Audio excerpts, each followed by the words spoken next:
Okay, let's get it poppy. I still got some time actually. Let some more people come in real quick. Hello, guys. Welcome to the Temple of Hip Hop. I am KRS1. We're just gonna wait a little bit. As you can see, we're obviously again on the run. We're leaving Atlanta. We came to Atlanta. We did a couple of dates. We picked up some stuff from our storage and so on. And now we're running back to New York. Sun One and Joey True are running back to New York before me. I'll be maybe 2 hours behind them. You know, we're driving and all of that stuff. So we're in a little bit of a rush. Last night did a nice concert in Piedmont Park, Atlanta as well, since we were here. Did that at Piedmont Park as well. But shout out to Ed Lover, who was there. I was glad to see him. Glad to see a lot of dudes. Mr. Cheeks, obviously. Lord Finesse was there. Red Alert performed with me. We did Jimmy and The Bridge is Over and some other stuff. It was just a really good time, a really good moment to see them because, COVID took a lot of dudes out. And a lot of us didn't make it. And even not just in terms of took us out in life. Shout out to Biz Markie, Black Rob, Shock G, and others that passed during or before around this time. To see like Ed Lover, who may be my age, standing, looking good, standing firm. Red Alert, who was an old man when we first met him. So he's still standing there, jumping around on stage too. And others, Lord Finesse. I'm trying to remember everybody who was there, nice and smooth. Black Sheep, Drez for Black Sheep, mad DJs. It was just another one of those moments, and we got it in. And so I'm talking today about your divinity. I mentioned it yesterday. I did a little bit of it yesterday. Most of my my concert themes, my themes in terms of concert, is about your divinity. It is about waking you up to your higher self. Some people don't even realize they have a higher self. That's the other part to this. And of course, I'm saying it in this kind of way. Let me recoil and get myself back together here because that's more personal. I can see. No, I can see. But matter of fact, I can see. And I can see how difficult it is for those that are unaware of their divinity to get through life in peace and in prosperity. That's what I should say. I was going to say more, my personal thing is I can't see how. You can't see God. You can't see the miracles all around you. But then again, as I think about it, maybe you can. And maybe this is the reason for a teacher. And I say maybe. Maybe this is the reason for a teacher to indicate, to point out. In the Oxford English Dictionary, the definition of a teacher is not a person, but anything that indicates or points out something.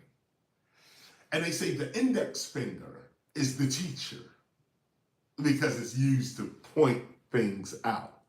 But anything that indicates or shows you something that you may not have seen or you may have overlooked, that's your teacher. And of course, here at the Temple of Hip Hop, this is the type of teaching that we do. Not so much memorizing stuff. Yes, you should memorize a lot of the teachings that we do have, but that's not the gist of it. The main center to our teachings is to expand your awareness, expand what you're capable of knowing. Not just knowing, but how much can you know? And that also leads to your character, because character is going to determine what you know. I was talking to a woman last night, and she said, again, the regular question, what is hip hop, the state of hip hop, and with all this going on, look at how they're talking all this stuff on the radio and stuff. And I said to her, I said, but hip hop is doing fine. I said, as long as I exist, Big Daddy Kane, Rakim, and those are just the old heads, okay?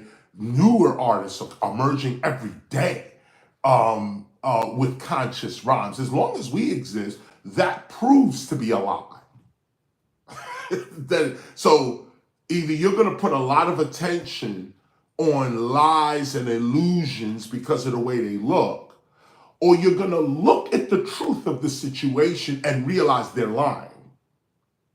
Now, if you can't differentiate between truth and falsity, appearance and reality, right and wrong, real from fake. This is what philosophy gives you. And if you don't have those skills, then you think hip hop is all crazy and fucked up because this was talking about her booty hole and this other one is talking about drunkenness and shooting himself and this one's talking about, but guess what?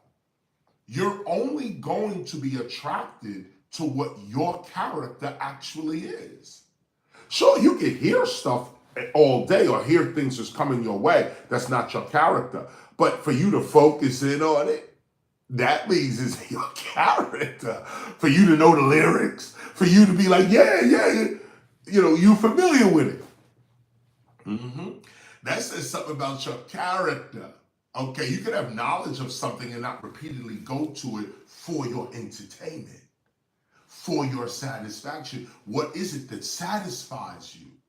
Real hip hop satisfies me. I'm not against anybody's artistic expression. That's your artistic expression. No matter how crazy or lewd or whatever it might be, or violent or whatever it might be to me, that's your artistic expression. So I ain't got nothing to do with that. But don't expect me or my character to gravitate toward that. Like, that's cool for me and this is what I'm entertained by. No, it's just you got your thing over here, now my thing is over here. And here's the thing, your character over there on the strip pole, let's say, is not gonna look over here. This don't make no sense to you. This, as crazy as you look to me, is as crazy as I look to you. And this is what it is. This is what it is, except, of course, I have an expanded consciousness. So I can understand your plight. I can understand where you're coming from. I can still call you hip hop. I can still include you in the culture. I understand. I know what it is. But that ain't the whole culture. And that's why people have their issues and their problems. Is this the definition of the whole culture? Well, if your character says it is, then it is for you. As long as KRS-One exists, and like I said, others, countless others, the Talib Kweli's and the J. Cole's and Kendrick Lamar's and Public Enemy, Chuck, what up, Chuck? As long as these people are walking around, and please forgive me for other revolutionaries that are spitting that raw right now, and I'm just forgetting their names, it's not my point. But get my point. My point is, there are hundreds of us that spit in truth. I just thought about Black Thought, or Tariq. I just thought about him. Man, never stop spitting the truth. Common, even, the great movie star, Common. Common sense to us. He ain't never stopped talking the revolution. He ain't never stopped spitting the truth. I heard Common on the Rob the other day. It was psycho. Nice. But if your character is not that of Common or anybody else for that matter in that field of hip hop's actual culture, if you're not really listening to hip hop's actual culture, then you're not gonna hear what's going on. And mass media is gonna make you think that this is what your culture actually looks like. Well, today's lesson is similar, but take away the word hip hop and put the word divinity. okay? Put the word divinity there. Put words like spirit, soul, mind, heart. Put these words there. We're going to culminate that to divinity. Divinity, the spiritual aspect of yourself, your connection to the all, to the mind of the universe, your identity in real nature. Mm-hmm.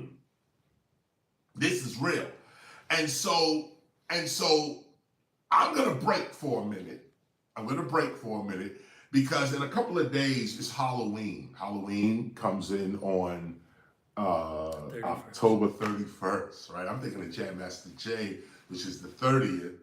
That's his death day. We lose JMJ on, or at least in the physical world, on this day. Next day is Halloween.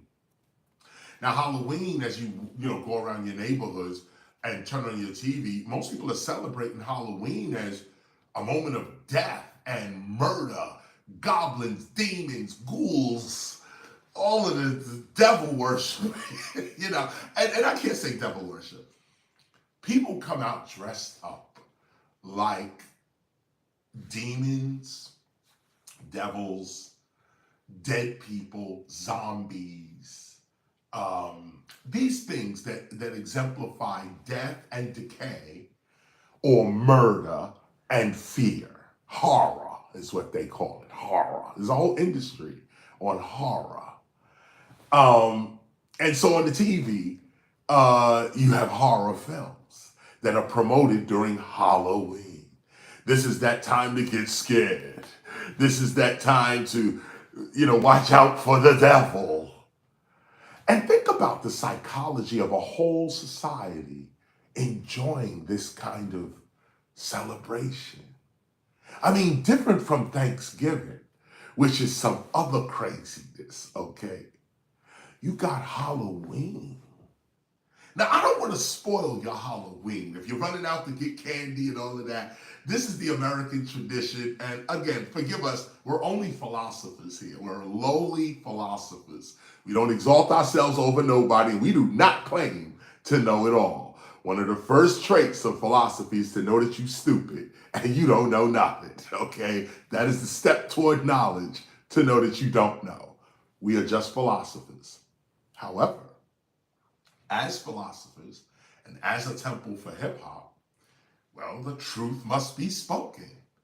And the in-depth analysis on the holidays or holy days that we experience and celebrate, our culture needs to know the meaning of these things and why we're doing what we're doing. No offense or disrespect against anybody, but more of the upliftment of us and the expanded awareness of what we're doing.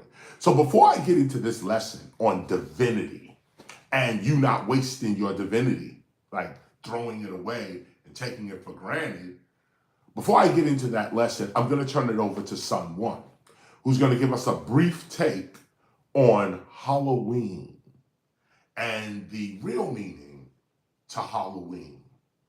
Son One, I call you in now. Yes, indeed.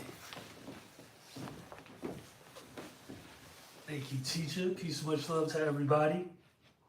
Keep in mind, holidays, I know sometimes we forget that. Holidays actually does mean holy days. So some of these things that we're calling holidays, does it really qualify to be a holy day? But so I wrote up a piece on Halloween to let you know some of the origins of its existence. You may want to take notes. It can get semi-complicated, but here we go. Halloween can be said to be a culmination of several cultures amalgamating holidays to adjust for new spiritual and political climates. With the rise of Catholicism attempting to colonize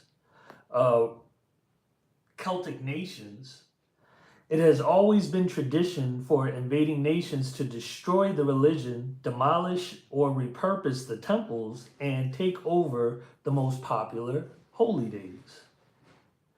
In Rome, Lemuria was a festival similar to Halloween's theme of death, ghosts, and spirits, which took place May 9th, 11th, and 13th, with the Catholic Church taking over Rome in 609 AD, created All Saints' Day and used May 13th, part of Rome's Lemuria festival, to make it All Saints' Day to essentially quell the memory of that. So then around the mid-8th century, Pope Gregory III, with the Feast of the Martyrs, another name for All Saints' Day, then moves it to November 1st because there's a large Celtic population all over Europe. Is most people, when they think of Celtic, they think of Ireland, but no, it's Ireland, Scotland, France, Germany, pretty much everywhere northern of Italy, with the exception of Spain and Portugal. Now, so they move it to November 1st to now suppress and co-opt the tradition and memory of Samhain. And I'm not sure if that's the exact pronunciation. I've heard them say several different pronunciations of it, but it's actually spelled as if it's pronounced Samhain, Samhain, but it's pronounced Samhain. Samhain, similar to Lemuria, was a harvest festival which also focused on the remembrance of ancestors and or the dead and spirit realm. Influenced by Druidic practices and beliefs, the Celtics' concept of heaven was called the land of summer. The Celtic calendar, which is the main source of a fact of Celtic life, was literally divided into two halves, lightness and darkness. Keep in mind that the Celtic people, according to historians, left no written literature, which may mean that they were illiterate, but of course there's a huge possibility that their entire literature and histories were actually destroyed by Catholic Christian colonists. Thus today, all information we have today about Celtic civilizations were written by Christian monks and missionaries. So they didn't leave, we don't have any of their books, we only have what the Catholics said about the Celtics. And I guess whatever was actually carried on possibly through oral tradition through the families. But so you can imagine, though, with the division of the calendar and the Celtics' perception of reality, that they interpreted the spring and summer as heaven and or a heavenly time, and fall in December as hell. It appears as though it is possible that they may have not had access to precise astrological knowledge of the equinoxes and solstices, thus considering October 31st the end of summer. But many factors, given the Earth's position and climate of the Earth itself, could prove otherwise. Nonetheless, Samhain was exactly the way that we hear of most ancient European festivals, though according to the Catholic Christians, according to the Oxford English Dictionary and the Old Celtic calendar, October 31st was called Old Year's Night, as November 1st was New Year's Day. The reason for Samhain was justified because it considered the night of October 31st, that it was when the veil between the spirit realm and the living realm was at its thinnest. And the belief was that the spirits, with an emphasis on evil spirits, could cross over from the spirit realm, and vice versa. A person just walking alone at night in the woods might find themselves miraculously in the nether realm or hell itself.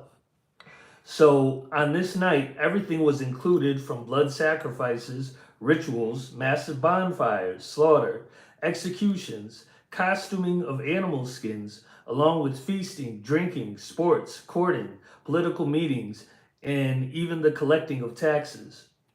The taxes were collected by law, which made people extinguish their hearth or fireplace, which stayed lit all year round for cooking and heat purposes during the colder seasons. But attending the festival, you'd pay your taxes, and in return, they give you a burning ember from the bonfire to take back to your home and relight your hearth. So this is their way of making sure that people pay taxes. Clearly, fire was a luxury and or used like it in order to exist back then.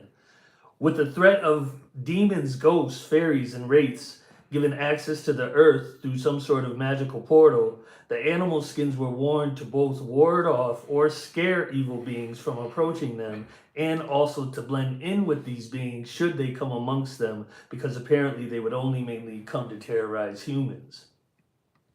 There was also a tradition called guising, in which mostly children would dress up and go door to door asking for food, drink, and coin in exchange for prayer for the dead. Guise, according to the Oxford English Dictionary, was a term for costume, attire, and or dressing up fantastically, which is now technically obsolete or rather out of use in modern times with the exception of disguise, which could be argued doesn't make grammatical sense, seeing as dis and guise and dis being not. But continuing, again, with the rise of Catholicism, it was deemed to move All Saints' Day, formerly the Feast of the Martyrs, Catholic martyrs, to November 1st, because not only would it replace Samhain, which was celebrated widely over Europe, but also very much related to the remembrance of the dead, and the same tradition would be maintained to not shock the Celtic people and cause resistance to the new order of power. With this, Catholics created All Hallowtide, or All Hallows Day, or Hallowmas, like Christmas. Hallow meaning, according to the Oxford English Dictionary, to make holy, to sanctify, to purify, or to consecrate, set apart a person or thing as sacred to God. Also to bless a thing so that it may be under a particular protection of a deity or possess divine virtue. October 31st was named All Hallows Evening, which was shortened to All Hallows Even, which eventually became All Hallows Eve, before becoming the modern Halloween, which, while November 2nd became All Souls Day. All Souls Day was created around 1000 AD and set aside as a time to pray for Catholic saints and the souls trapped in purgatory in order that they may enter heaven. You can assume by the amount of years from 609 AD to 1000 AD, with the similarities to Celtic tradition, that the people didn't take to Catholicism or Christianity as easily as history might have you believe. They were very likely still celebrating the way their ancestors did, forcing Catholics to play a long game in being the authors of historic record. It is a matter of time before generations begin to no longer value the culture and traditions of their parents and ancestors, but also, clearly, a long time. On All Souls Day, a tradition termed souling became very likely that which was most likely never stopped the act of guising. The only main difference was that a cake with a cross and raisins in it became popular, which is what I suppose won over the children and given over time to give up their tradition and accept the new order, which you can see the history of Halloween literally repeats that in the 19th century. Children love cake. They say that adults of the time wanted prayers and the good fortune of giving to poor children who were souling, but again, much like today, I think some adults wanted to just make children happy, while others, of course, could care less. So the question becomes, how does a 3 holy day observance get turned into dressing like devils, demons, and most things associated with evil? There are several factors. Right before the 19th century, Gothic Victorian literature gained popularity between the 1800s to 1900, with most notably Mary Shelley's 1818 Frankenstein, or the modern Prometheus, poet and author Edgar Allan Poe, and Bram Stoker's Dracula 1897, to name a few. Artists as well begin to paint and associate everything evil and fearful with Halloween.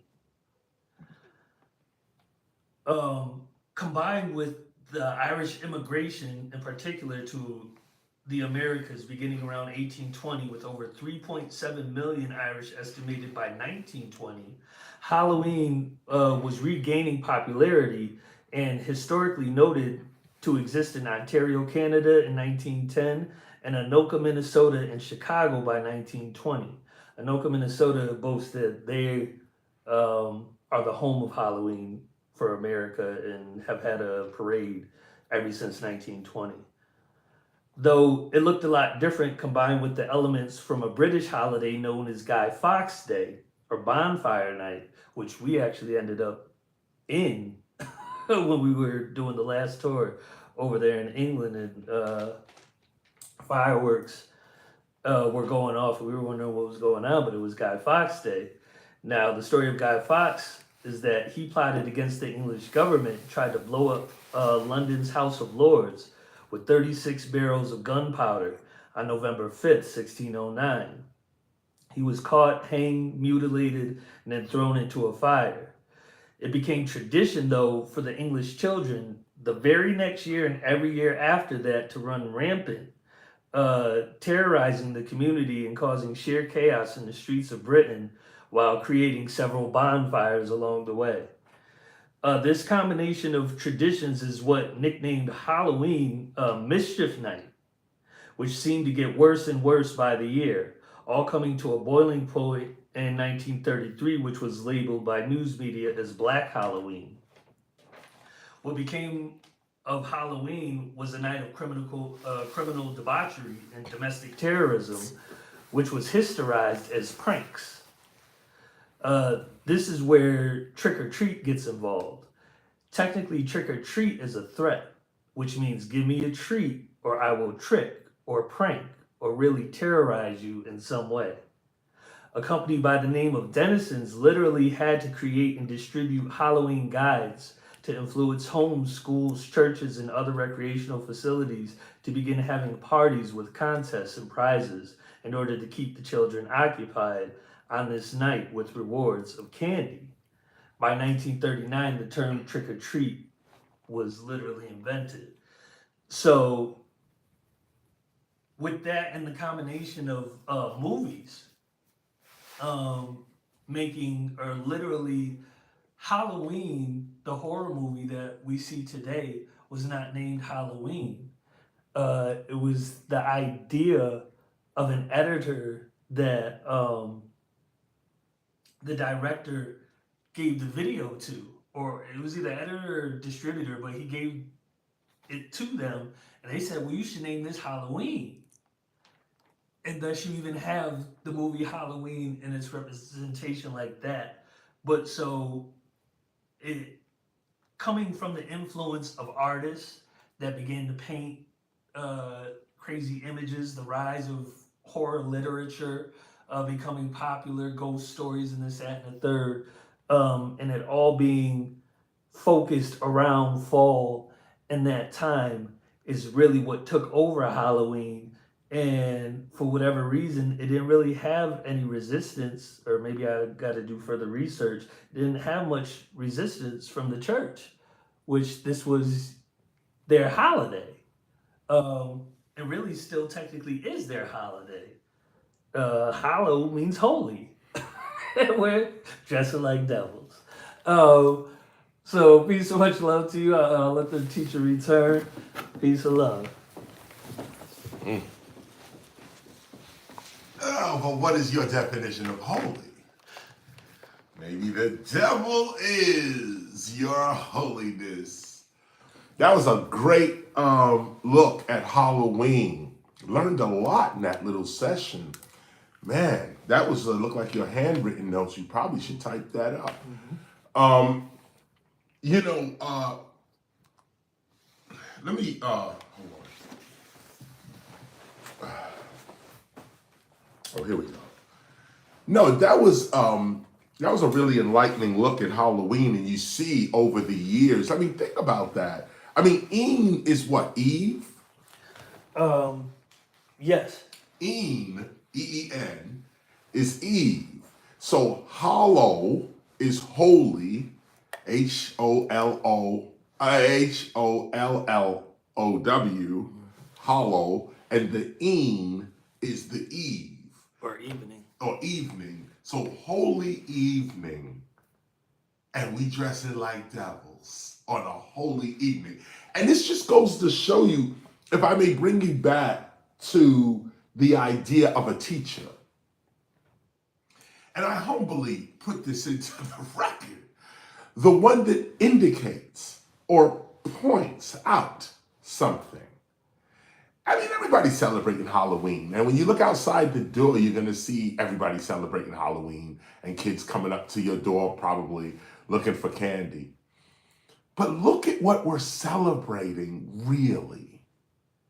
You know, just like Thanksgiving and, you know, and these Columbus Day and all of this, when you really get down to it, I mean, I was fascinated by that part that you had mentioned about trick or treat.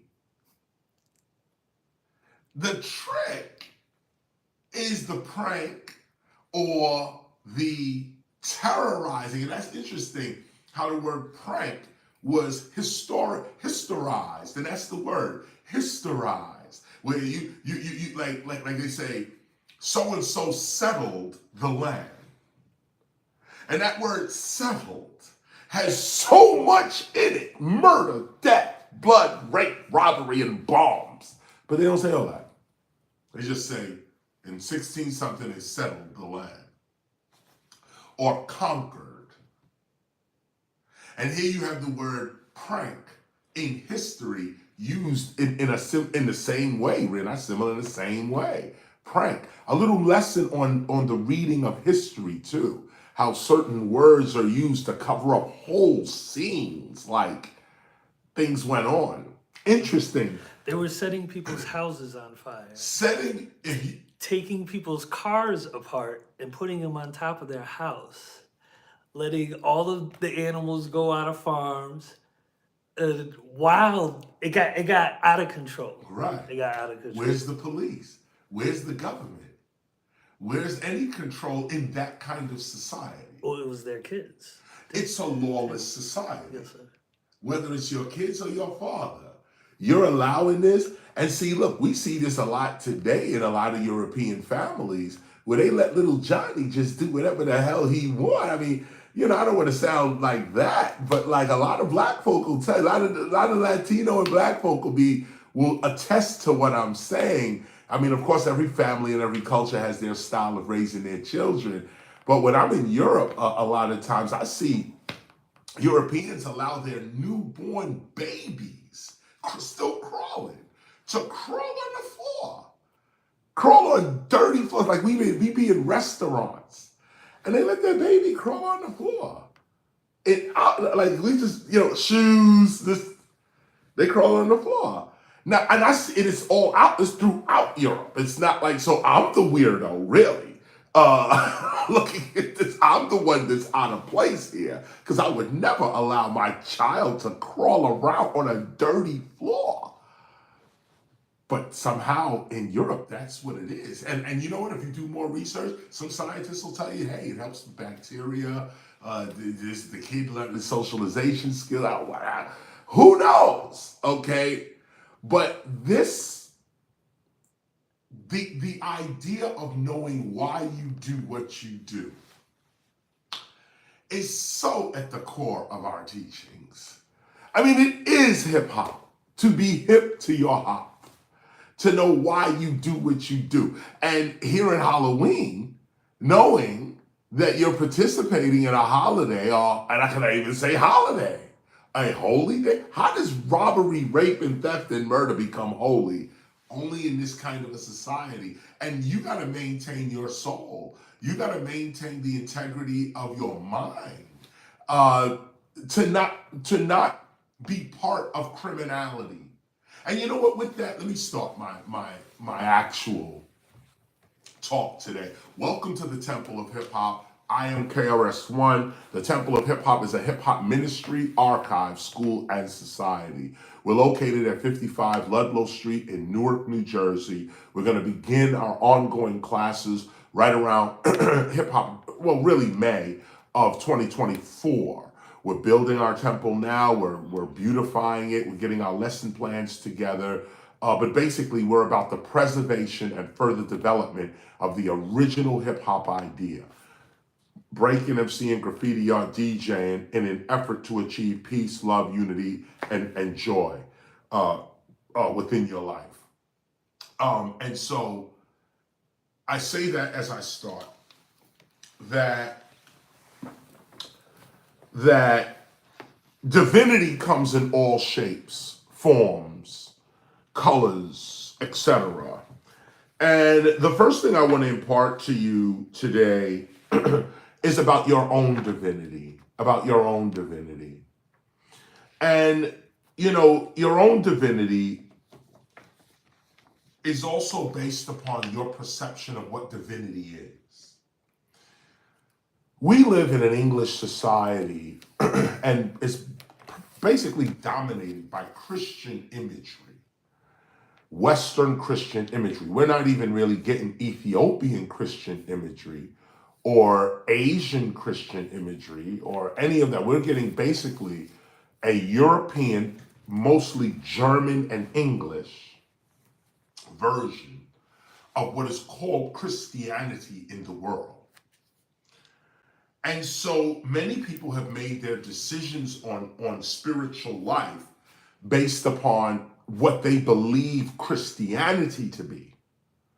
Most people don't even think about Buddhism or Hinduism or Zoroastrianism or Jain or Shinto or Yoruba or any of that. This is not even part of their psyche. When you say spiritual, the images of Michelangelo and the Sistine Chapel come into mind. The images of the white Jesus with flowing blonde hair and blue eyes and a robe is what comes to mind. Now, if you're serious about your spirituality, you're going to have to question those images. For one group of people, those images might be worthwhile. But for other groups of people, even for the original group that came up with the story from the beginning, these images have to be questioned. So I say this at the beginning of your divinity because most people don't take their divinity seriously. They'll look at the white Jesus with blue eyes and blonde hair and knowing that nobody in the Mediterranean can look like that. I mean, just for a minute. I mean, get childish and get kindergarten with me real quick. Even a white man or woman, well, Jesus is a white man, even a white man in the Mediterranean is going to get a tan. You're going to be darker, okay? The images that we see in the Sistine Chapel, because this is where it's coming from. It's coming from the work of Michelangelo. The images we see there are the images of Michelangelo's family members, members of the Pope's family, he has models that he comes in, and most of the models were white European people of the time, posing as Moses, posing as Jesus, posing as Mary, posing as David, and so on and so on. Now, we've taken these pictures and applied them to the actual reality of spirituality. This is crazy. And that's what we're walking around with. Crazy. Whole cathedrals are created on crazy. And to give you an example, just looking at just the European cathedrals, the history, and I'm not going to get into this now, but I'll give you a piece, go look it up. The history of European cathedrals includes the entire deforestation of Europe. You didn't hear me. Europe cut down all of their trees. The trees you see in Europe now are replanted. Okay. Europe cut down, and matter of fact, not just Europe. Let me get specific with you. France, Germany, and England, in particular, cut down all of their trees for the timber to not only heat homes, but to also build the cathedrals. In addition to cutting down the trees to build the cathedrals, there were people living in the forest. There were people there. Other white people were living in the forest. They were the rustics. That's what they call them in history. That's another one of those historicized terms, rustic. But these were white folk living in the forest, living off the land, like a human. Here comes these anti-humans who are basically, first of all, if you are a human being living in the forest, you respect the trees, you live with them. You respect the plants, the flowers, you eat them, they heal you, they talk to you. You know the seasons, you know when they come up, you know when they're about to die, you know you live in the forest. Now here comes an imperial force invading your space, invading the forest, and they're coming to cut down your friend. That a tree is a living being. Flowers and plants, these are living beings. Now you come in, uprooting the plant, uprooting it, cutting down the tree, killing off the animal. Now this white man rises up and says, wait a minute, you bugging. What's going on with you? They kill them because, again, the white man of the forest is not a warring colonial madman. The white man of the forest is a true human. Here comes these other humans. And by the way, these other humans are multicultural, multiracial. These other humans that are called now they're called capitalists. Back then they were called colonists, imperialists. We get the image of white kings or queens. Those are the imperialists. Nah, that's a lie. Imperialism and colonialism knows no race, no culture, no ethnicity. Everyone produced a devil. Everybody, every race, every religion, every ethnicity, every community produces a demon. And every culture, every civilization, every race produces a god. This is what you gotta understand. That fake history they're giving us, you gotta get it out your mind, or you're not taking your divinity seriously. You're taking the knowledge of the devil more serious than knowledge of God, which is obvious. Remember, the truth is obvious. The truth is simple. The truth is right there in front of your face. But if your character ain't about the truth, you're gonna see the truth right in front of your face and not respond to it, like what we doing today. You know they lying, but you go to them for your information. Well, there was a white man in the forest, okay, that was a shaman healer, the lead of the community, the knowledge giver. Well, this dude was not about war. This dude was a peace dude. When you live in nature, you gotta live in peace. You gotta live in harmony with what's going on. This other imperial force made up of all kinds of races of people, all kinds of interests, white, black, Latino, whoever is down with this theft and robbery, you make up a group. This group is usually formed because they are the outcast of their original groups. Their original group saw, no, you the devil, get up out of here. So they all run off and go and meet each other. And they like, yo, if we band together, we can rob these people over here. I come from this area over here. We got gold over here. Somebody else said, well, I come from this area over here. We got rice and stuff over here. What? Well, I come from this area over here. We got people with craft skills. We can enslave them.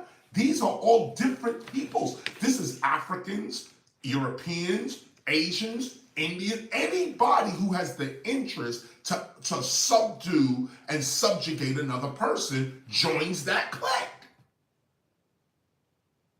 And that clique becomes the bullies of the world, the imperialists of the world. They come into your town, and because they rob so many other towns, they have weaponry and all types of other gadgets, basically technology, that you don't have. Because you're not robbing other places, you're trading with them, you may be learning with them, but to invade, kill their family, and take their resources, you didn't do that. Now somebody else did do that. So they come now with the resources, their stolen resources, which are more than what you got, because they stole what they got. So they have more because they stole it. Now they come to you and use their technology and their wealth to subjugate you and your environment. This is what happened to the original white people of Europe. Black people were involved in white enslavement in Europe. First of all, black people invented slavery. Let's start there. Okay, you think slavery is a white thing? No, sorry. There's a whole history that we are not getting of white civilization in Central and Eastern Europe. They call them the Slavs, where the word slave comes from. These Slavic people, their history is so not known, because if white people in America ever learned of what Rome, then the Turks, then pretty much everybody, okay, did to these Central and Eastern Europeans, there'd be a revolt right now. You'd be claiming everything back, right? So just like black folk ain't supposed to know nothing about Ethiopia or nothing about the West Coast of that, we ain't supposed to know nothing about that. The Sudan, none of that. They ain't your people. Don't even talk about that. Don't even think about that. Same way they do in white folk in Eastern and Central Europe. The magnificence of these people. We only have a fragment. Words like Celtic, Celts, and whoever else we can muster up. We only have a piece of what this original white civilization actually was. These were the people that started civilization, because they were started European civilization because they were connected with other black people. See, remember what I was saying, and Asians and Indians as well. Remember what I was saying, that every race produces a demon and every race produces a god, or produces demons with an S and gods with an S, okay? So think about the gods of white civilization. Some of you can't even think about that. And this is why I'm giving you the question. This is why I'm giving you the question. Because just like some people are so messed up, if you say, think about the devil and what he looks like, first thing comes to your mind is some dark-skinned dude, whether he's red, brown, black, whatever, he ain't white. You say devil, you don't think white people. And you say God, you think white people. And a certain kind of white person, too. When you say devil, some dark-skinned dude you're thinking about. Well, the same psychology can be applied to the original white shaman of the original white shaman of the English forest. We don't even, this dude doesn't even exist, okay? Like, it's almost like I'm making this up. But I'm not. They were real people, white folk, in the forest and other places. And they were not looking to war and kill and rape and destroy. That's another group. that is a multicultural, multiracial group that's united by the interests of theft, robbery, rape, murder, and slavery. That's what that group is. That group comes and invades individual groups who can't fight back because they didn't steal all this stuff.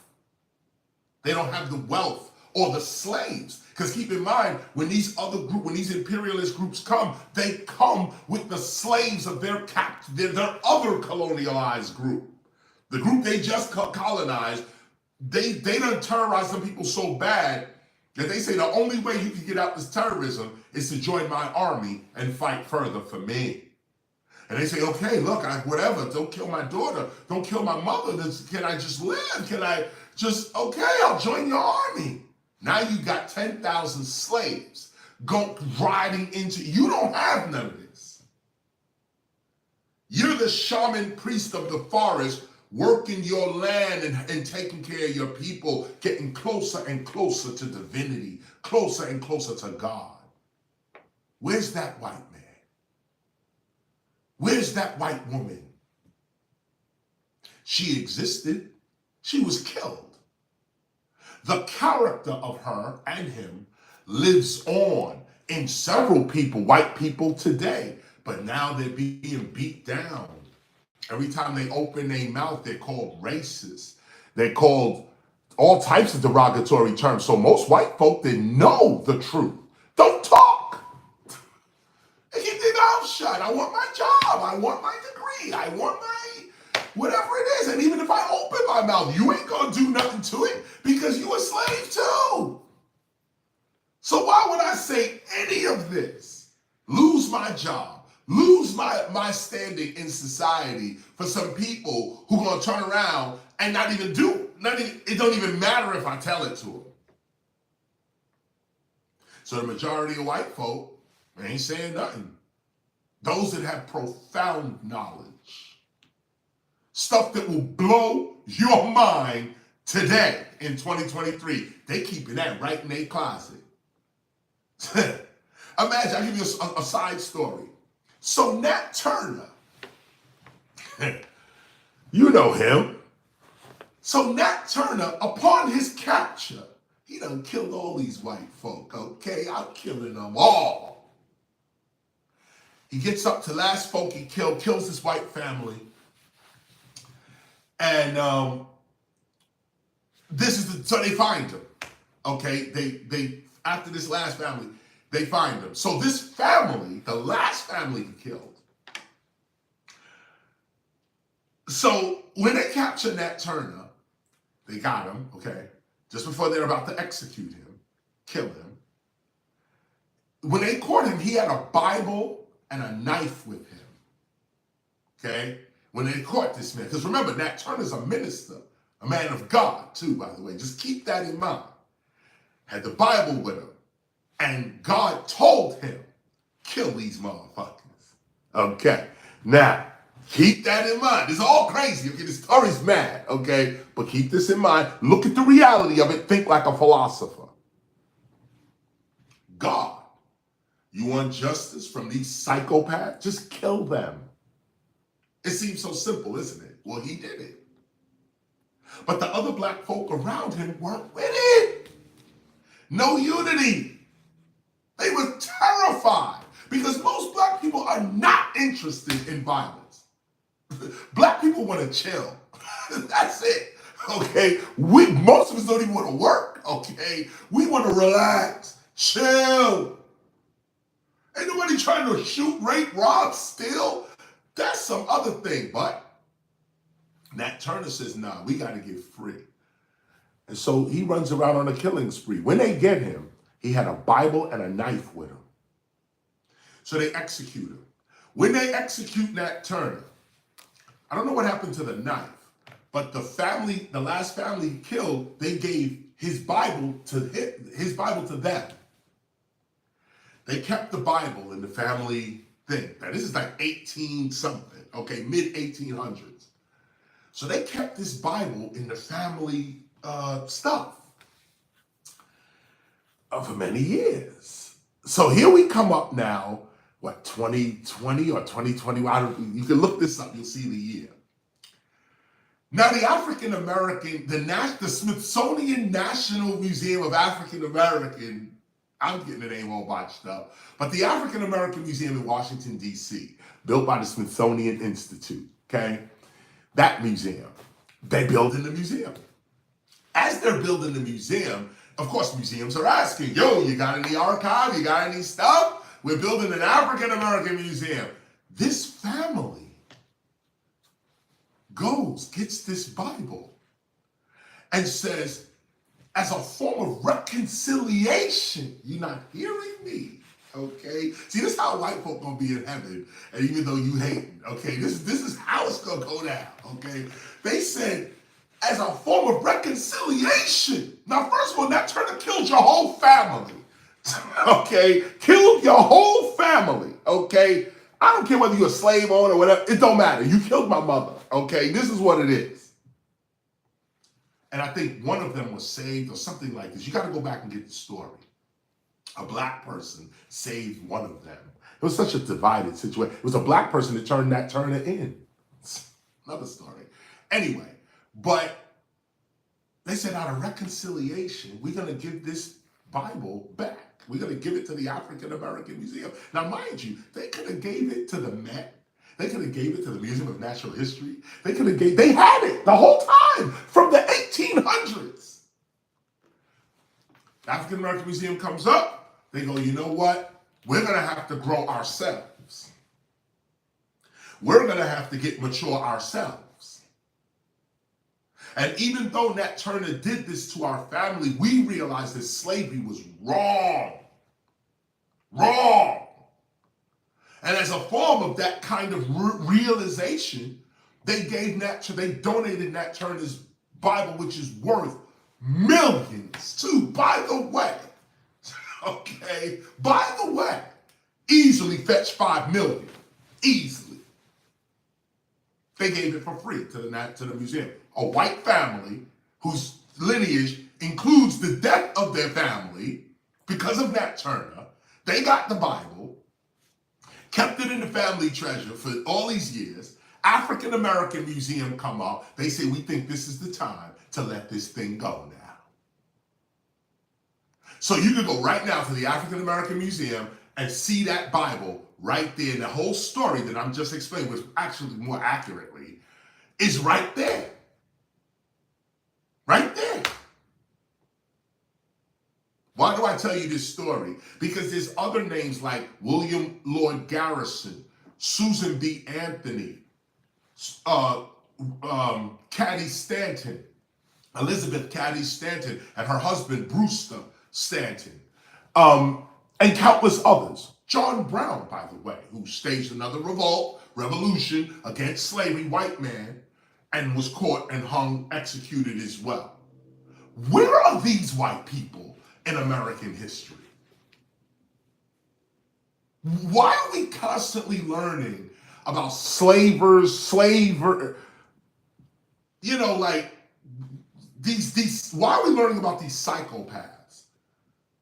And these are the people, all these, you know, George Washingtons and Andrew Jacksons and all of these people. Why is that representing white culture in America? Think about that for a minute. What do you think? Black people are the only ones getting duped in education? What do you think? Our history is the only history that nobody know about, and we got to have actual black history? We should have White History Month. Actually, think about it. We should split Black History Month into 2 weeks and give white history the last 2 weeks and call it Black History because you don't know nothing about it.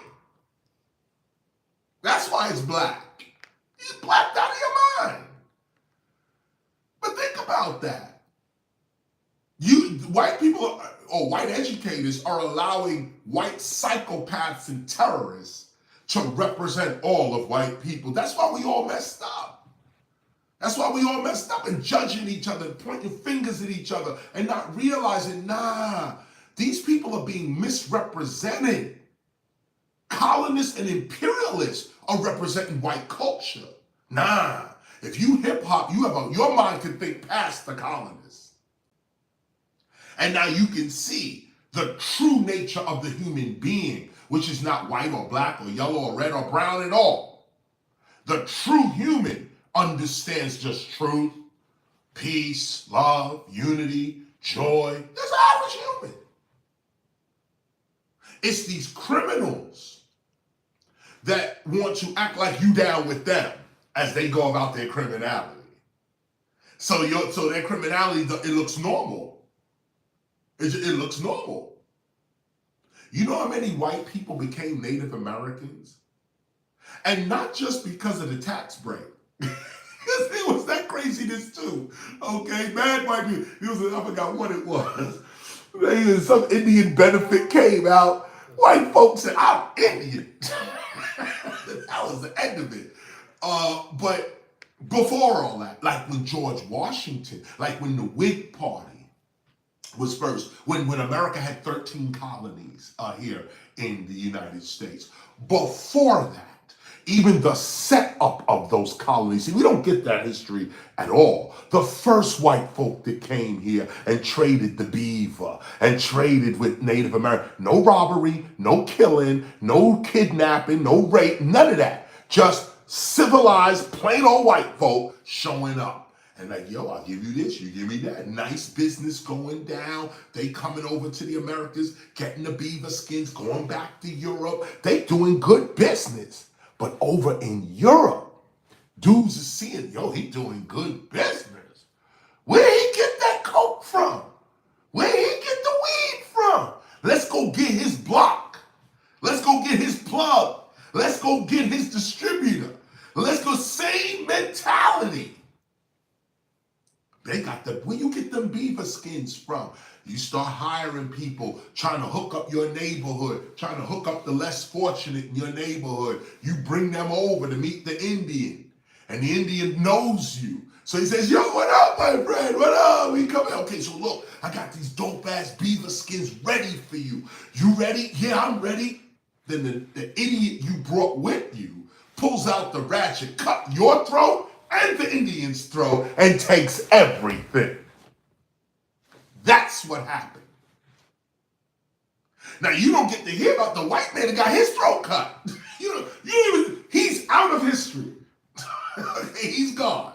You don't even know. At least we know there was a black people.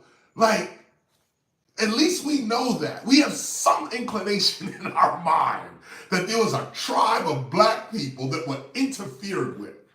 We have none of that when it comes to white culture. None of it. You don't even associate white with tribe. White tribe. Name one. Name a white tribe. Of course, there's hundreds. But off the top of your head, a white tribe? Nah, that's only for black folk, right? We are Native Americans.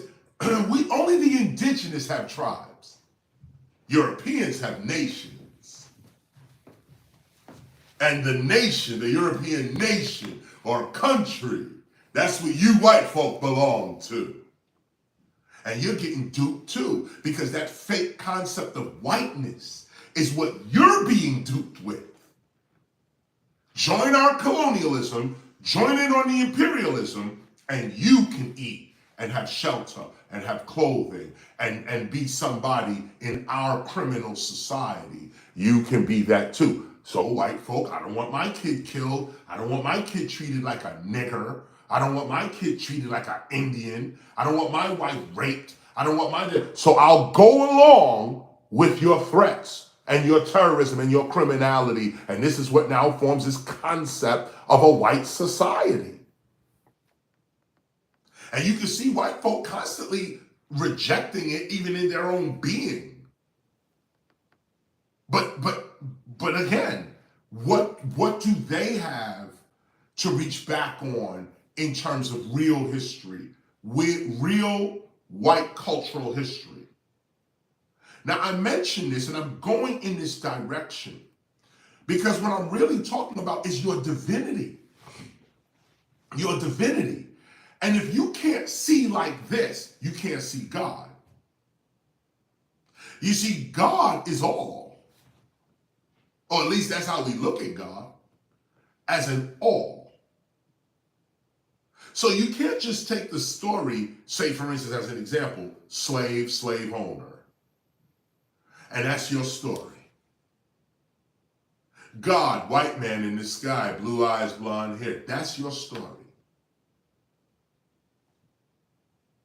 You know, while slavery was going on in the 1400s along the coast, west coast of Africa with the Portuguese and so on, do you not realize that sometime, maybe even 500 to 1,000 years earlier, think about this, like the 1300s, the 1200s, okay? The Turks, wait a minute, let me even take you further back. The Vikings, okay? The Vikings used to take these Eastern these Central and Eastern Europeans, which later became called Slavs. These are white people roping up other white people, putting them on ships and selling them to the Turks and to Africans. So if we have, and we do have documented evidence that Vikings were selling white people to black people, where's the history of those white people in Africa? Because that's where they were sold, Africa and the Mediterranean. So where's the history of those white people? You know, usually when you enslave a people, it's not just for labor, with them being labor. These people are skilled people, crafts people. You don't kill a craftsman or a craftswoman. Now, in your barrage of spraying bullets, you can. But when you really get down to subdue a community and you want the worth and the value out the community, you start seeing who the scientists are, who the agriculturalists are, who these people are, and who that is. And so in that, you got to ask yourself with God's eye, who sees it all. Well, what happened to the original Slavs that were sold into African enslavement and Mediterranean enslavement, enslavement in Morocco, enslavement in Ethiopia? That's the East. White folk were there, working as literal slaves. Where's their history? These were craftspeople. Are we sure that Africa came up with all that it's taking credit for in terms of invention? You look today at Africans, we seem to be imitating a lot, don't you think? We seem to be taking from everybody else's culture and making our own. Ain't that what hip hop is? Well, why couldn't that be the case 1,000, 2,000 years ago? Could white folk have come into Africa with some of these inventions and said, yo, check this out? And Africans said, yeah, you slave, I'll take that. Oh yeah, think about it. See, these are ways to think. Whether I'm right or wrong is irrelevant. Can you think like this? That's the point. We're talking about your divinity. A divine mind can ask further questions because a divine mind understands the truth. We know where we're going with this. There's a truth here that we're not getting. And how do we know there's a truth we're not getting? Because of your character. I can look at you, you're a pig. You're gonna go oink, oink. You're not an eagle. You're not gonna fly. If I throw you off of a balcony, you're gonna die. You're not a fish. You're an eagle. If I put you in the water, you're gonna drown. If I take you, you're a fish. This is divine mind. Your character defines your nature. There's no way around it. It's quick too. It's quick. It's the fastest form of character assessment on the planet. It's like that. What is it? You show up and somebody said, hello, how are you? You immediately know what that person's coming from. If somebody said, yo, what up? You immediately know where that person's coming from. So if I open my mouth and I say, you know, Lincoln freed the slaves, I know exactly where you're coming from. You trapped. You didn't say Lincoln freed the Africans. You didn't say a psychopath freed human beings. You didn't say no human has the ability to free another human. You didn't say, how can the one who enslaved you free you? Could they enslave you again? None of that's on your mind. Lincoln freed the slaves. And the slaves. We didn't fight in the Civil War. African Americans did not fight in the Civil War, die for their freedom. That didn't happen, right? But, so how did Lincoln free us when we fought for our freedom, won the Civil War? Why is that not the story in our mind? We watch the movie, Harriet Tubman. She got a whole movie now so that they can ruin her legacy too. They show you Harriet Tubman, a docile woman, running back and forth for her black man, who now has found another woman, and she's so distraught. This is a lie.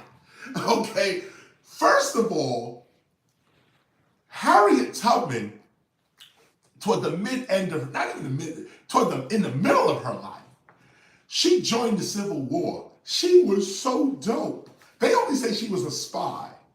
Okay, you don't get the title of general if you just a spy. Sorry.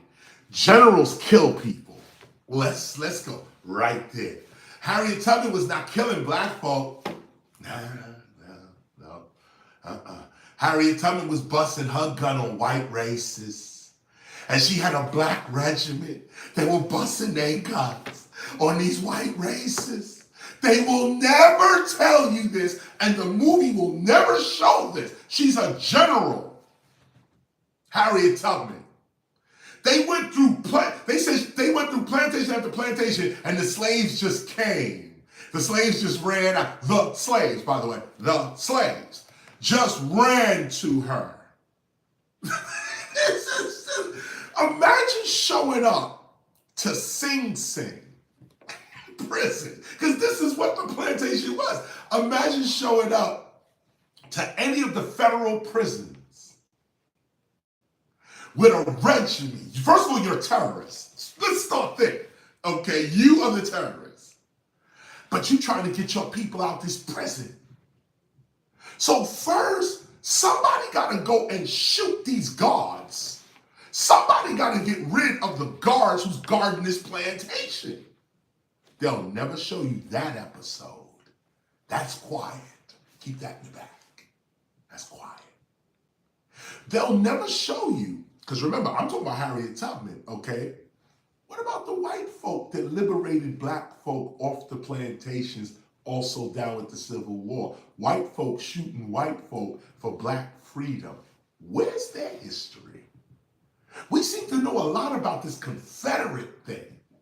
And while our mind is focused on the Confederate and the Confederate flag, and we should pull down Confederate monuments, and we should do all of this with the Confederate, the Confederate, the Confederate, the Confederate. Do you see what they're doing to you?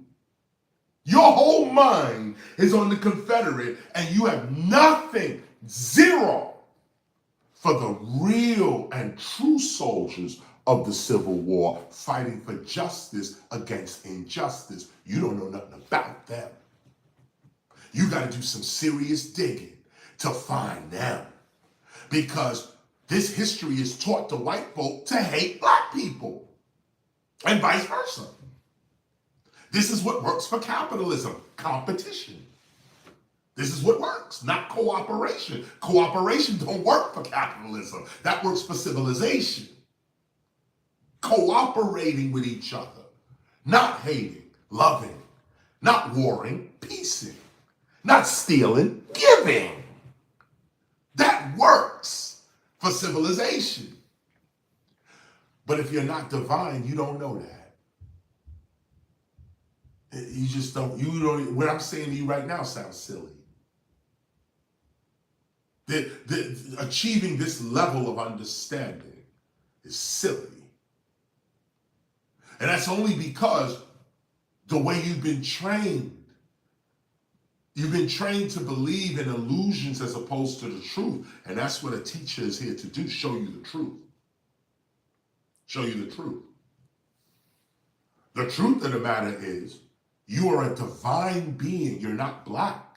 You're not white. You're not red. These are colonial concepts. You are a divine being. And your divinity is shown in your thirst for peace, love, unity, and joy. This is all that hip hop teaches. We do our breaking, our MCing, our graffiti writing, and our DJing to achieve peace, love, affection, joy, and most of all, unity. Not unity amongst black people, not unity amongst white people, unity.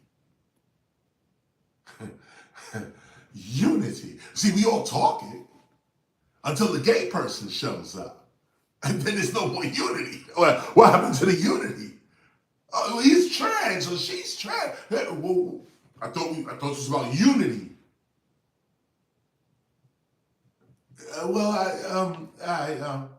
It's unity until the interest of who you say is a racist comes to mind. Like for instance,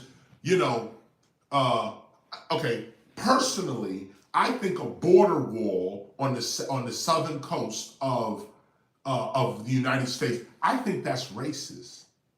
That's what KRS-One thinks. I think it's racist. If you don't build a wall around the entire United States, I think you're racist.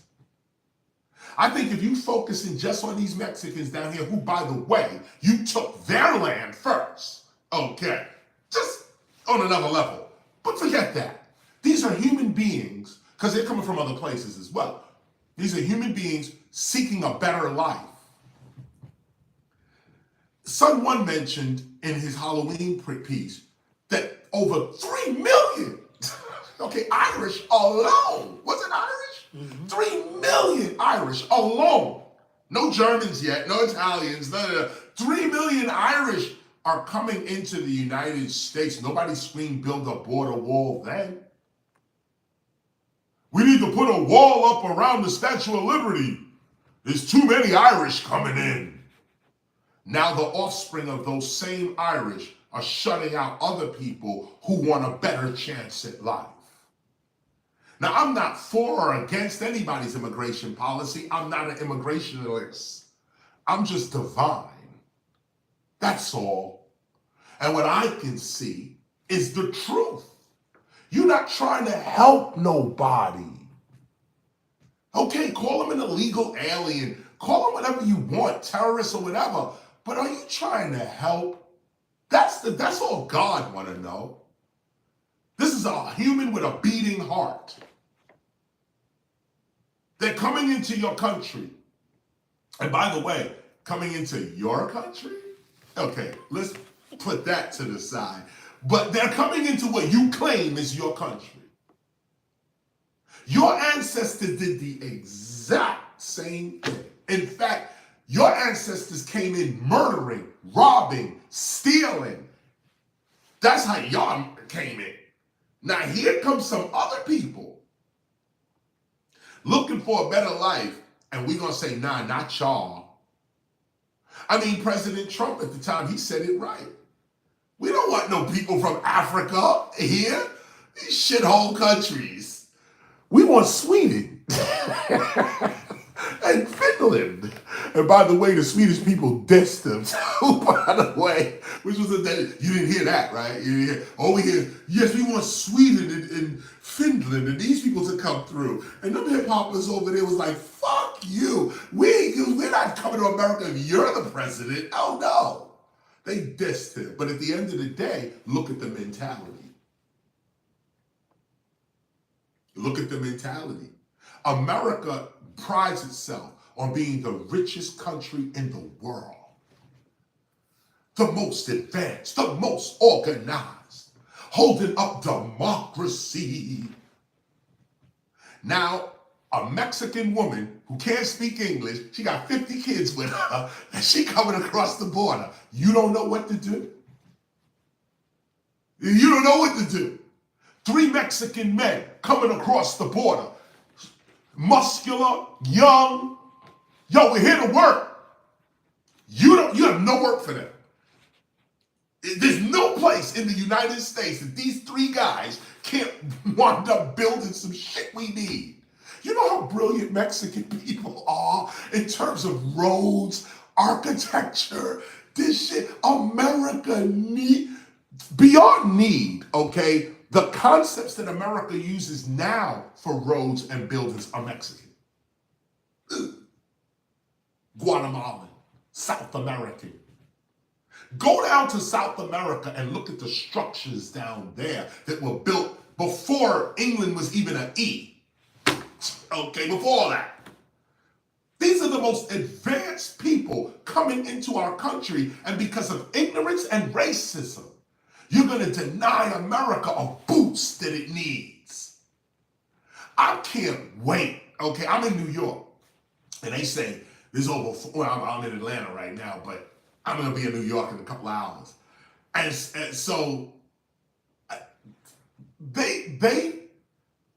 there's over 40,000 immigrants coming into New York. Listen to this. 40,000. You know how many people? That's a lot of people coming into New York every day since June. There must be 1 million new immigrants in America right now. I mean, in New York alone, and other countries, other cities are taking on these immigrants as well. Now, with 1 million fresh people in your country, you don't know what to do? You just inherited a wealth and a value so crazy. But just like they did to the Africans, the abuse of these people. You know how many agriculturalists are coming into the country now? No, they're just all terrorists, drug dealers, or people who just want to mooch off of America. That's that same mentality they brought out to our ancestors, and they lost. They lost. They don't tell you about the plantation owner that abused his Africans, and those Africans killed him. They didn't talk about that. They don't talk about the plantation owner that abused his Africans and they refused to work. They couldn't get them to work because plantations used to compete as well. So one of these plantation owners realized that you can get more with honey than you can with shit. So he started feeding the Africans. Start giving time off. Start allowing them to play music. Start giving them a little clothes. Sunday, you can go worship your God. These Africans came back to work and made him $1 billion. Others looking, oh man, I guess if we treat them with some respect, we might get something. That's how this started. Now you get something to eat. Now you get, but first time you came to America, you was a prisoner. We didn't care about your agriculture. We didn't care about your architecture skills. We didn't care about your language skills. You can speak 6 different languages. We didn't care about that. You know that Africans off the West Coast had knowledge of Latin? The so-called slave? Some of them came over here because it was a common thing in Africa to speak several languages, several African languages. And some took it further, learned French, learned English, Spanish, while in Africa. Okay? So they're coming across, some can speak. There's a story about, I think, a young man named Squanto. Look it up. Who when English imperialists came over on the shore, they were met by a young Indian man who could speak English. They were met with by him. They met, and he was like, "Yo, what up? How y'all doing? This is called whatever it is, and you're trespassing on our land." He spoke to them in English, but you'll never hear about that. How Native Americans are one of the most fascinating people when it comes to language. Matter of fact, the Cherokees, come on, look this up too. The Cherokees were the lead decoders of, I think it was World War I and II, but no, it was World War II. Native Americans were deciphering German codes. How do you, Germans, first of all, are one of the most brilliant people on the planet. German engineering, you ain't fucking with that. Okay? Shout out to Mercedes-Benz. But at the end of the day, these Native Americans said, yeah, we fucking with that, and broke their code. This is how America won the war. And how you a Native American helping the colonists win a war. But you Native American, and you like, nah, I know what happened back there, but we got something to do right here. And I'm gonna help out. And by the way, when I do this, ain't I now down in your society? Ain't I part of your citizenry after I do this? And of course, when the need is there, it's yes, you're down. But now after the war is fought, get back to the reservation. Now we forget and don't put you in history either that you helped us win that war by breaking German codes. You know how intelligent you gotta be to do that? No, get back on the plantation now, or the reservation for Native Americans. For black folk, get back to the plantation, nigger. How many black people came back from World War II and was hung in their uniform? In their uniform. You talk about disgrace to the United States. You don't get no lower than that. Oh, yes, you do. 4 kids bombed in a church. Yeah, we can go lower. Yeah, I think we can go lower. Matter of fact, Emmett Till. Damn, how low can you? Death row? What a brother know. Once again, back is the incredible. You know, some of our words are just profound, but I bring this out for you to see the divinity, the character, the eye of divinity. Can you see all this? And can you make decisions based on the truth, not the lie? Some of you listening to me right now are divine. Don't be afraid of it. Speak up. Sometimes you just showing up changes the situation completely. The issue though today is we're not showing up. Divine people are not showing up. Even within hip hop, why is KRS-One the only one with a temple? Well, shout out to actually Curtis Blow. He got the Church of Hip Hop. Word up.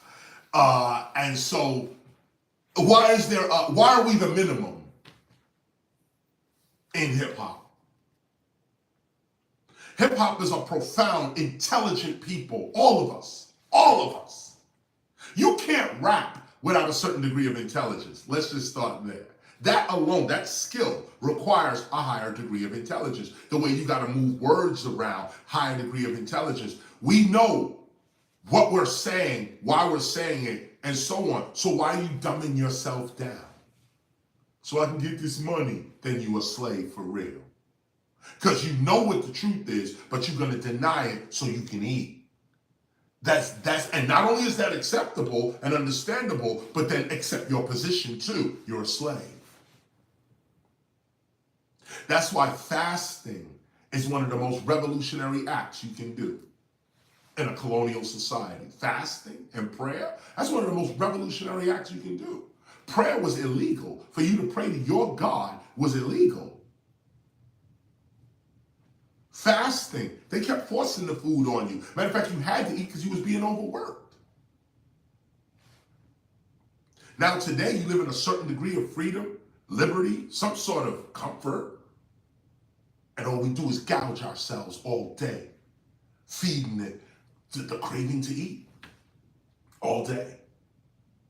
This is why fasting is important, because it's not so much about what you have, it's more about what you can do without. That's the road to freedom. If you need a lot to survive, you're going to be stuck. But if all you need to survive is a sandwich, some water, you can do a lot. You can do a lot. Less is more sometimes. Most times, less is more. Nature does a lot with the least. What can you do with the little bit? And when you become content with the little bit, not only are you content with a lot, like if you ain't happy with a little, you ain't gonna be happy with a lot. If you're happy with a little, you're gonna be happy with a lot. But in this instance, if you can't survive with a little, then not only are you not gonna survive with a lot, but you're afraid of poverty. See, this is the part about divinity. Divinity is seasonal because divinity is natural. So you're not always going to have money in a divine life because you don't need it. It's a different thing. This is not payment. This is not a thing where you get a check at the end of the week. God is not a boss. In divinity, you're given exactly what you need, exactly when you need it. That's it. And I'm living proof. Living proof, okay? I'm telling you something that I experienced and have experienced for the last 58 years. Okay, that's it. You get what you need when you need it. And I also learned, coming up on my 60th anniversary, that what you don't get, you didn't need. Oh, man. This is so hard because I fought with this. God, why aren't you? Why haven't you? The years go by, that whole thing collapsed. I was like, damn, if God had granted me that, I'd be messed up right now. But you learn to live with God. This is what it is. Walk the path. The more you walk it, the better it is. But people are afraid because to walk with God, you got to have courage. God will walk you right off the edge of a building. And if you don't think you can fly, it's your time, okay? Walking with God, God will walk through a wall. You'll run right into it, okay? The idea is if you're going to walk with God, you got to be like God. God-like. That's the divinity. And nobody's teaching that. Nobody said, you God. Nobody said, I'm God. No, God-like. I'm not my father. My father is my father. But I'm like him. I come from him. I'm not my mother. But I'm like her. I come from her. No, you're not God, the mind of the universe. Oh, but yes, you are. Based on how deep you really want to go, you can become your mother if you really wanted to. Now, of course, you'll never be her. You'll never stand in her reality. But you have enough of her in you to not only understand who she is more in depth by looking within yourself, but you can imitate your mother to a point where you and her are identical. That's the ritual of it. Your mother may have made a certain kind of cornbread that you grew up on. And your mother made this cornbread. You was like, yo, this defines my life. I need this cornbread every Christmas because my moms used to do it. She's passed now, but the recipe lives on. You could get the same thing going if you follow that recipe. If you follow, and not only follow the recipe, but follow the recipe with the character of the recipe creator in mind. See, some people just get the recipe. That's called the book. That's the Bible or your Quran or our gospel or whatever it is. That's the recipe. But when you have the character, when you are a cornbread eater,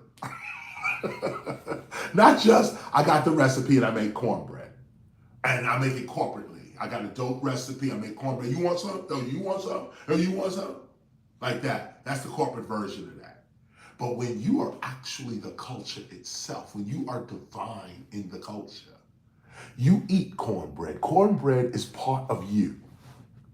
So not only is your mother's recipe the technique for getting this cornbread, it's also a language.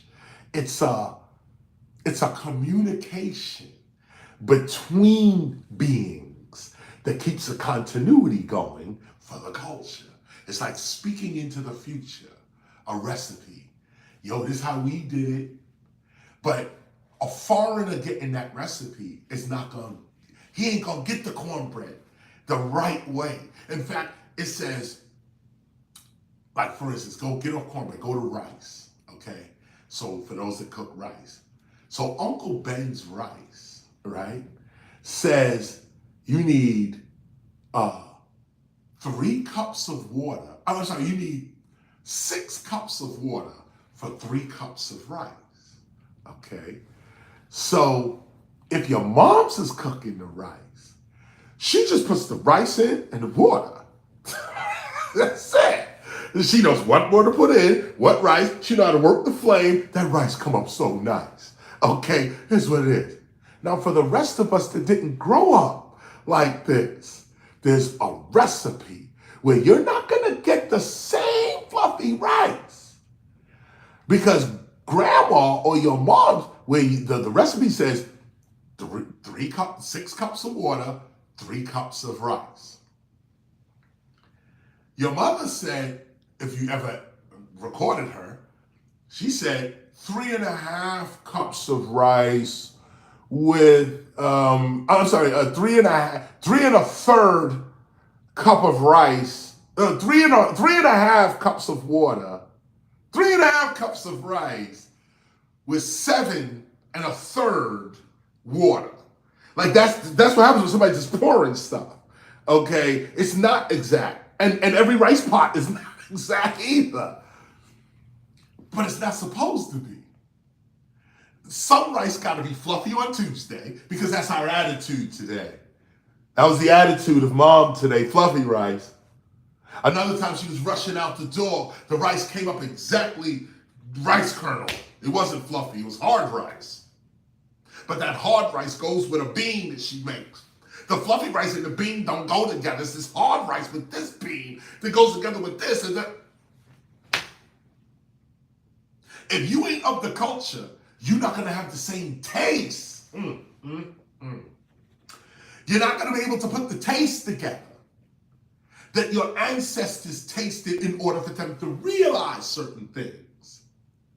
So when it comes to your divinity, sure, there's a recipe. There's a recipe. This much butter, this much rice, this much water, this much that. And you can get a pot of rice. But if you ever knew the originator of the concept of making rice itself, you're going to see white rice, brown rice, black rice, orange rice pilaf. You're going to see a plethora of rices and a million ways to do that rice. If in fact you're dealing with somebody who's the inventor of rice cooking, or somebody who is taking rice cooking, so the master of rice cooking, whether you invented it or not, the master of rice cooking. If you're sitting next to that person, you're going to walk away with a vast knowledge of rice. Same thing with your divinity. Sure, you can read a book, but to walk with a divine being is way more different. Different decisions got to get made. Different situations that really bring up the fear. I'm afraid. Then we need to see that. So you would have fronted back at the room, back in the house where it's comfortable and the chicken's coming. Ah, yeah. But now we're hungry. We're cold. And the cop has just pulled us over. Oh, where's God now? Where's the ancestors now? And you got to see them show up. And you take that experience in. You take that experience in. This is the level of divinity that the Temple of Hip Hop offers. Let me check my time because we have to go. What am I? 143. Okay. So then you know what? I'm going to hold my reading. We had a reading today, but we got to leave. And I got to get out of here by 2. And so I only have about 15 more minutes left. I'm going to shorten the read. What I'm going to do is turn your Gospels real quick to page 287. Page 287. I'm starting at paragraph 30. Paragraph 30, page 287. We're talking about divinity today. We're talking about divinity, and we're talking about ways of seeing that divinity, not just prayer or visualization or reading a Bible or going to a church or mosque or synagogue or temple. Divinity that we're discussing here has to do with your perception, what you're able to see. If the Christian God is still the only God you see, then you're really not seeing the truth. And that's really for any. If Moses is all you looking at, if Muhammad is the only thing you see, you're not really, respectfully, I would say, from a hip hop perspective, you're not seeing God. You're seeing your culture. You're seeing your version of God through the eyes of your culture, respectfully. And some people need that. Some people need that. You live in a nation, the nation needs a social order. We're going to put this religion down so we all have some sort of moral, we all have some sort of social order. So you respect that. But we're talking about real philosophy that I'm sure a real Muslim, Jew, Christian, Hindu, Buddhist, and so will appreciate. Nobody's dissing nobody's religion here. But can we talk about the truth for a minute? Just for a hot minute. Can we put all this aside that we know is world-made, man-made? And let's delve into the reality of the soul that has no form, no color, no nation, has no time or space. It always was and always will be. It is the immortal you. Read with me. You know, the only difference between a demo recording and a master recording is your interpretation of what has been recorded. Stop. Just as a note, the record South Bronx, South Bronx, South Bronx, that's a cassette. You didn't hear me. Usually when you go into the studio, you record what is called a demo, a demonstration, which is back in the days, we used to do them on cassettes that we would turn into 4-track cassettes on a cassette. Nowadays, you know, everybody uses Pro Tools, so you would just do a rough thing and say, I'm gonna get back to it and tweak it later. So the first thing you did is called a demo. This is just my demo. We used to have tapes. We called them demo tapes. And we used to bring our demo tape to a recording, to a recording company, a record company. And then you bring in your demo. You'll listen to my demo. And you listen to the demo, and if the recording company appreciated you and liked your demo, they bring you in the studio for real. And then you record what is called a master recording. And I always took that funny, like the final recording is called a master. So what is the demo? A slave? Anyway, so when we say the only difference between a demo recording and a master recording is your interpretation of the recording, I mention that because the South Bronx is a cassette, which is supposed to be a demo recording, but we didn't have enough money to go in the studio and put it down on what was then called 1/4-inch reel. We used a cassette, okay? And that cassette is what we pressed for the record you hear today called the South Bronx, okay? That's a cassette. That's not 2-inch or 1/4-inch tape. That is a cassette recording. Now, most would say that's a demo. We said, no, that's our master recording. That's as far as we go with this. And we like how it sounds. So this is what we do. That's it. I don't even think South Bronx was ever mastered. Actually, to be honest with you. I got to go back and check my notes. But I don't remember Criminal Minded ever really being mastered. That album, I think, came out the studio as is. I don't remember us paying for mastering time. I remember us going from the studio, and then we put everything. By the time we get to Criminal Minded, we had 1/4-inch tape. So we took the tape, and that went to the pressing plant. You send your tape to the pressing plant. They put you up on a reel and make records. I didn't even hear about no mastering until later. Later on, you go through this mastering process. So what's the difference between a master recording and a demo recording? Your interpretation of what has been recorded. So what's the difference between your divinity and some illusion of divinity? Your interpretation of what divinity is. You're divine right now. All you got to do is live up to it. But we're taught in this society that you're not divine. You have to find yourself. And look how stupid that sounds.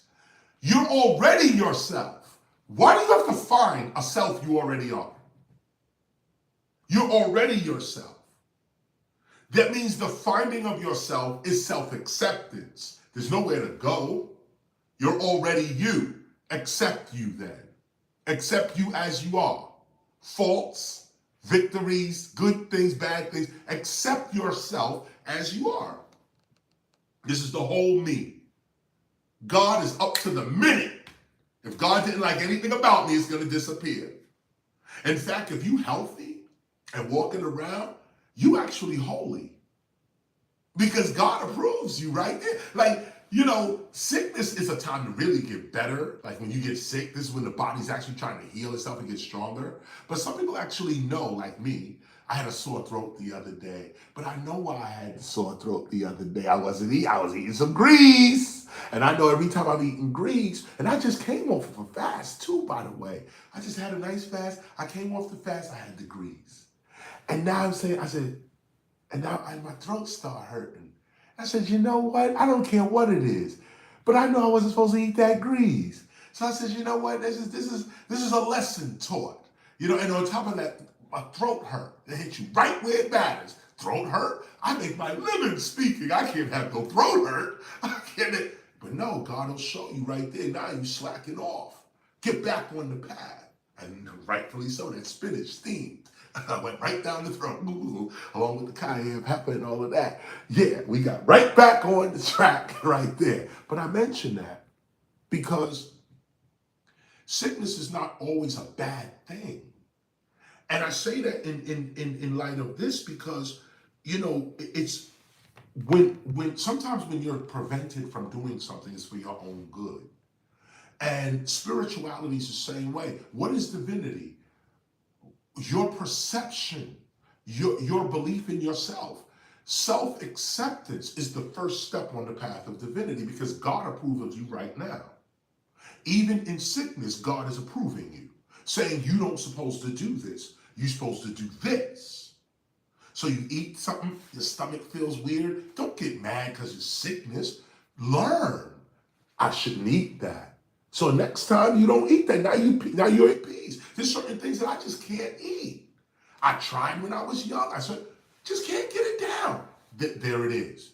But learn of yourself.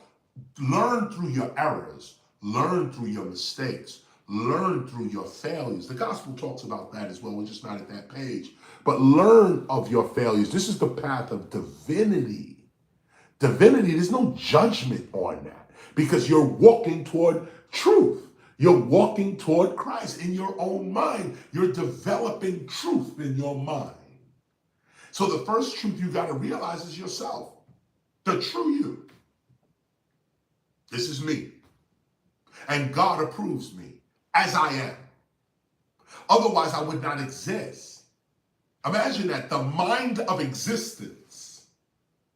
the source of consciousness made you, produced you. The circumstances and situations of life produced you for a reason. For a reason. Produced you. Well, Chris, I'm a racist. Well, we need you. You work in this grand scheme of things too. Well, Chris, I'm a thief. Well, we need you too. We don't like you, but we need you. I wouldn't, you wouldn't be my friend. And that's not true. I was friends with many thieves in my day, trying to get them out that lifestyle. But I understand the all. I understand the all. We all have a place. And this is the highest level of spirituality, because when you can realize how all religions work together for the good of the whole, then you'll see how the Christian doesn't have the whole answer.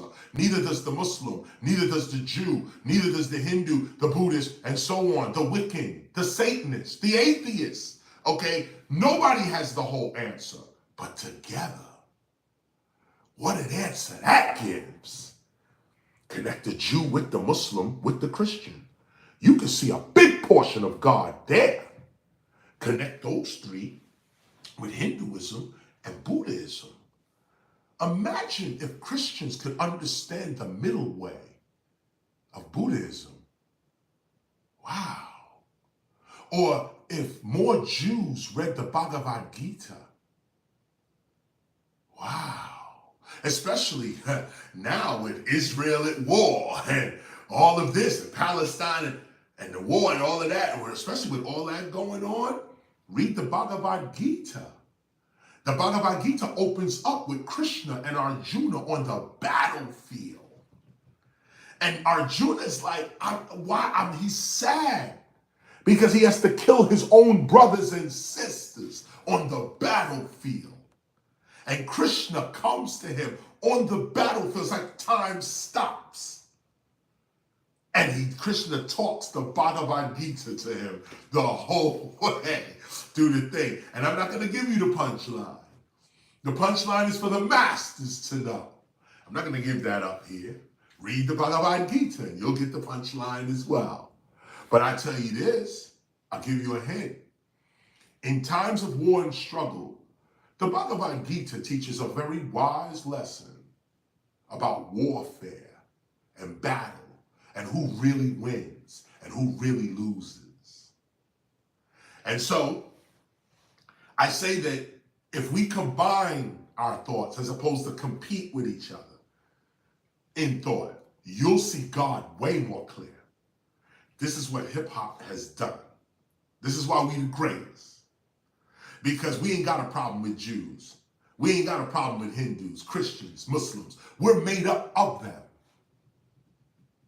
We're made up of them. So our dialect has to speak to everybody. Oh, we're not talking to hip hop.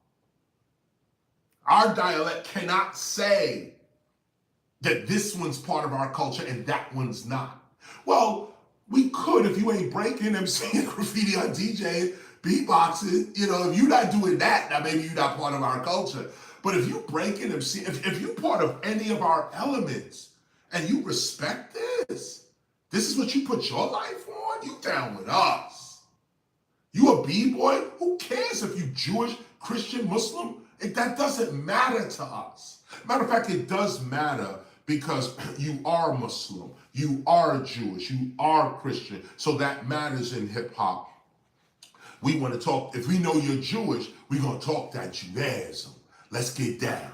Can we pull a Kabbalah out and talk about the mysticism? Can we start talking about some real shit? Like the real Jewish knowledge that can save lives for real? The tree of life and all that? Can we really start talking that? And then, Islam. Can we really start talking about, forget the Quran for a minute. Can we go into Islamic mathematics and the concept of the zero? Can we just discuss that real quick? Can we just get into that? Because that helps everything, okay? Everybody. Okay, across the board. Okay, many Christians, can we discuss? And there's just a whole bunch of, I go to the Kemetic knowledge and where y'all got amen from and where that cross come from. It kind of look like the ark to me. I don't know, but I'm just saying if we could delve a little deeper into this Christianity, we could see a lot more of what God was. I don't think logically, as a philosopher, I don't think that knowing one thing only gives you the answer to everything. I don't know if as a rational thinking philosopher, I would say if you only know the gospel of hip hop, you don't know nothing. If all you say is it's about the gospel, it's the gospel, that's all it is to me, is the gospel of hip hop. You never read the Bible, Jude? You never read that. And then on top of the Bible, you never read the book of Thomas, the book of Mary, the Enoch Gospels, the Apocrypha, the other books that were left out of the Bible. You never read none of that. You just stuck with the King James Version? Like that's what you did. And you say you're a Christian. And you don't know that there's so many versions of the Bible. And that's just for those you say, I'm reading the gospel. You never read the Bible? Oh, I only read the Bible. You never read the Quran. Well, I only read the Quran. You never read the Torah. Well, no, I read the Bible. No, that's not the Torah. Did you ever read it? So this is why we start off with theology, mythology, philosophy. We want to know it all. We want to know everything, okay? So that when we speak to our community, we're speaking to the whole of our community. Our community is called hip hop. We have every religion, every race, every ethnicity, and every kind of human in our culture. We're all practicing this thing called breaking, MCing, graffiti art, DJing, beatboxing, street fashion, street language, a street knowledge, and a street entrepreneurialism that's unique to this thing called hip hop. If you are participating in that culture, this is what we define you by. This is your identity. Like saying black, I say MC.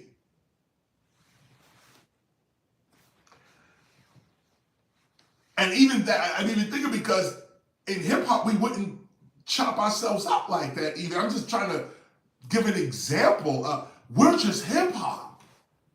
What's your expression? MCing. But I ain't no different than you. What's your expression? Graffiti writing. What's your expression? DJ. What's your expression? I like fashion. I get down on it. What's your expression? Well, I'll trade that fashion. I'll get that money for it. Let's go. These are elements to our culture that made us who we are. And this is what makes you hip hop. Is it 2 o'clock yet? Yeah. Okay. So let me cut it off here. And I didn't even read. I read one sentence. And so I'll finish it off. I'll say, the only difference between a demo recording and a master recording is your interpretation of what has been recorded. What do you feel about your own being and self-expression? What do you believe you are capable of? And that pretty much is the gist of the lesson. What do you see? What do you believe? And what do you believe of yourself? This is going to point to your divinity. Don't take your divinity for granted. You are a divine being right now. Right now. And proof of it is that you're on this call. That's the proof. Because only divine beings are on this call. Others jumped on this call and got off. Ha ha. The others didn't even make it to the call. That's how this works. If you're still on this call listening to me, you should really think about your divinity and think about how broad it could be. I mentioned religious books, and so on, but it's not really about the book. It's about knowing it's about having a relationship with the author of the book. And that relationship is a character. It's a character. And once you match the character, you match the author of the book. So this is the real enlightenment. We all have something to teach each other. And that combination of teachings is the divinity. That is the all. Let's learn to love one another. Let's be more tolerant of one another. Let's believe in one another, empower one another, lift one another up.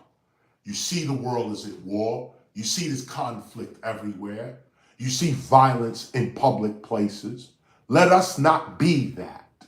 Let us do whatever we can to establish peace and prosperity wherever we are. This is hip hop. I am KRS-One. That's the Temple of Hip Hop. I'm going to close out. Well, actually, you're just going to stop it because you got to run as well. So I'm going to close. Peace, love, joy. I'm out.